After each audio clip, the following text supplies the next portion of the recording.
Market Movers pekan ketiga bulan Juli 2020.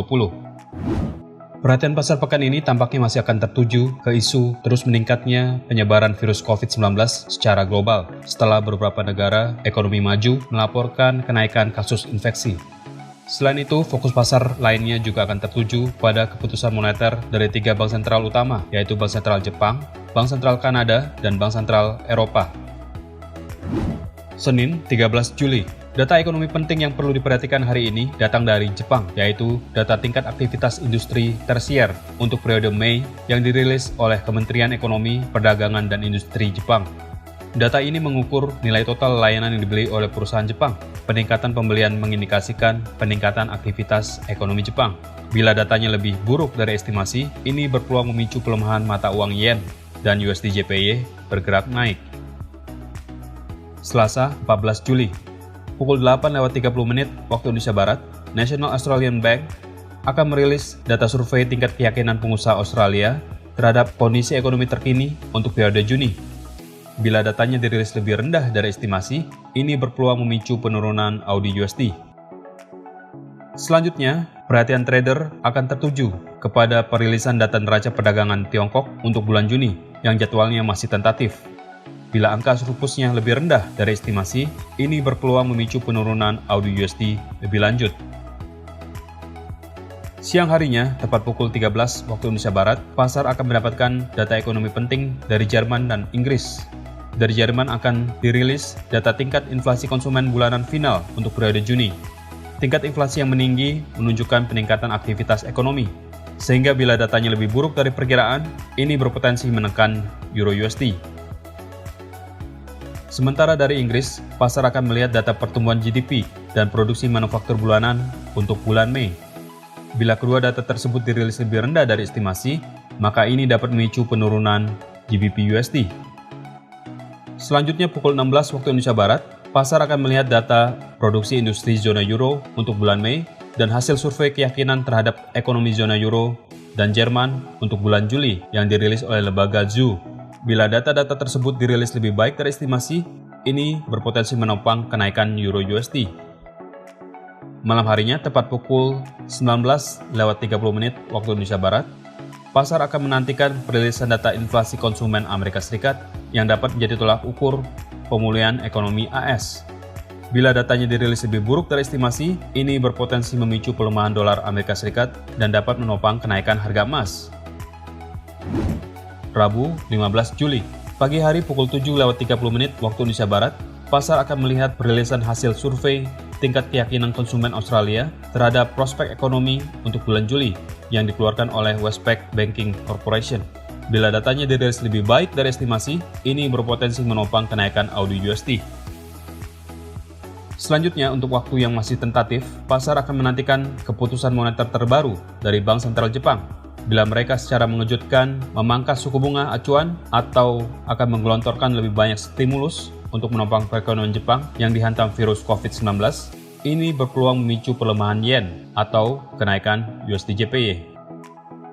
Biro Statistik Inggris pada pukul 13 waktu Indonesia Barat akan merilis data inflasi konsumen dan data indeks harga produsen Inggris untuk periode Juni. Bila data dirilis lebih buruk dari estimasi, ini bisa mengindikasikan penurunan aktivitas ekonomi Inggris dan berpotensi menekan pergerakan GBP/USD. Pukul 19.30 waktu Indonesia Barat, pasar akan mendapatkan data ekonomi dari Amerika Serikat, yaitu data indeks aktivitas manufaktur wilayah New York untuk periode Juli. Bila data dirilis lebih baik dari estimasi, ini berpeluang menopang penguatan dolar Amerika Serikat dan harga emas berpotensi turun. 45 menit kemudian, penurunan harga emas berpeluang semakin dalam bila data produksi industri Amerika Serikat untuk periode Juni yang dirilis oleh Federal Reserve hasilnya lebih baik dari estimasi. Selanjutnya, tepat pukul 21 waktu Indonesia Barat, perhatian pasar akan tertuju ke keputusan moneter terbaru dari Bank Sentral Kanada. Bila mereka secara mengejutkan memangkas suku bunga atau mengeluarkan kebijakan stimulus, maka dolar Kanada berpeluang melemah dan USD CAD bergerak naik.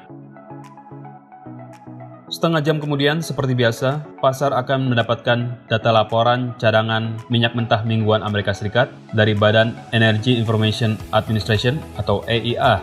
Bila data menunjukkan angka kenaikan cadangan melebihi estimasi, ini berpeluang memicu penurunan harga minyak. Dan pukul 22 waktu Indonesia Barat, trader akan mencerna konferensi pers dari Gubernur Bank Sentral Kanada, Keith Macklem, berkaitan dengan kebijakan moneter Bank Sentral Kanada terbaru. Bila beliau menyuarakan pandangan yang pesimis atau dovish, maka USD CAD berpeluang bergerak semakin menguat. Kamis 16 Juli, pagi hari pukul 5:45 waktu Indonesia Barat, Selandia Baru akan merilis data tingkat inflasi konsumen selama kuartal kedua. Bila data dirilis lebih tinggi dari estimasi, ini menunjukkan aktivitas ekonomi kembali meningkat di Selandia Baru dan berpeluang menopang kenaikan NZD USD. Selanjutnya pukul 8:30 waktu Indonesia Barat, perhatian pasar akan tertuju ke data tenaga kerja Australia untuk periode Juni. Bila data-data dirilis lebih baik dari estimasi, ini berpeluang memicu kenaikan AUD USD. 30 menit berselang, AUD USD berpeluang menguat lebih lanjut bila dua data Tiongkok, yaitu data pertumbuhan GDP kuartal kedua dan data produksi industri bulan Juni, hasilnya lebih baik dari estimasi. Seperti yang kita ketahui, Tiongkok adalah rekan dagang utama Australia. Selanjutnya pukul 13 waktu Indonesia Barat, Inggris akan merilis data-data tenaga kerjanya, yaitu data indeks upah rata-rata, data klaim tunjangan pengangguran, dan data tingkat pengangguran. Bila semua data tersebut dirilis lebih buruk dari estimasi, GBP USD berpotensi tertekan. Setelahnya, fokus trader akan tertuju ke perilisan hasil survei kondisi kredit kuartal kedua oleh Bank of England atau Bank Sentral Inggris pukul 15:30 waktu Indonesia Barat. Bila hasilnya dipandang pesimis, ini berpotensi memicu penurunan GBP USD lebih lanjut.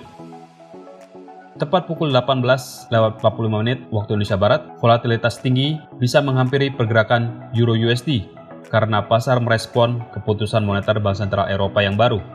Bila mereka memangkas suku bunga atau akan memberikan stimulus baru, Euro USD berpotensi tertekan. 45 menit kemudian, tepat pukul 19:30 waktu Indonesia Barat, pasar akan mencari informasi tambahan mengenai langkah kebijakan moneter Bank Sentral Eropa terbaru dari konferensi pers Presiden ECB, Christine Lagarde. Bila beliau memberikan pandangan yang dovish atau pesimis, maka Euro USD berpeluang tertekan semakin dalam. Dan di jam yang sama, Amerika Serikat akan merilis 3 data ekonomi penting, yaitu data penjualan retail periode Juni, data indeks aktivitas manufaktur wilayah Philadelphia periode Juli, dan data klaim tunjangan pengangguran mingguan. Bila ketiga data tersebut dirilis lebih baik dari estimasi, ini berpotensi menopang penguatan dolar Amerika Serikat dan dapat membuat harga emas bergerak turun. Jumat 17 Juli, pukul 16 waktu Indonesia Barat, pasar akan melihat data inflasi konsumen final zona euro untuk periode Juni. Bila hasilnya lebih tinggi dari estimasi, ini berpotensi menopang penguatan Euro USD.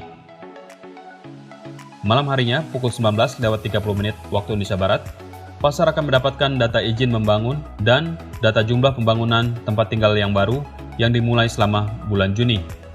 Aktivitas perumahan yang meninggi mengindikasikan aktivitas ekonomi mulai pulih. Oleh karena itu, bila data dirilis lebih buruk dari estimasi, ini berpeluang memicu pelemahan dolar Amerika Serikat dan menopang penguatan harga emas. Selanjutnya pukul 21 waktu Indonesia Barat, pasar akan melihat data hasil awal survei sentimen konsumen Amerika Serikat yang dirilis oleh University of Michigan. Data ini menunjukkan tingkat keyakinan konsumen terhadap ekonomi Amerika Serikat. Bila hasil survei dirilis lebih buruk dari estimasi, ini berpotensi menopang kenaikan harga emas lebih lanjut. Berikut adalah jadwal market movers yang lebih lengkap untuk Anda perhatikan, agar Anda tidak kehilangan kesempatan. Segera manfaatkan peluang tradingnya. Untuk informasi lebih lanjut, silakan hubungi kontak person Anda di MEFX. Terima kasih dan sukses untuk trading Anda.